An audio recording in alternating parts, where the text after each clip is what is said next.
Я не могу пройти мимо холодильника. Обязательно загляну и что-то съем. Знакомо? Чем опасно кусочничество, кроме набора веса? Об этом поговорим. Я Олег Кривченков. Подпишись на мой аккаунт, там много интересного.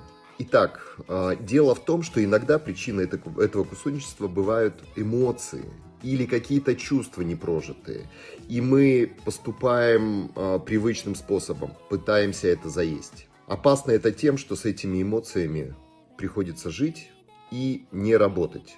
И здесь, конечно же, очень сильно может помочь психолог.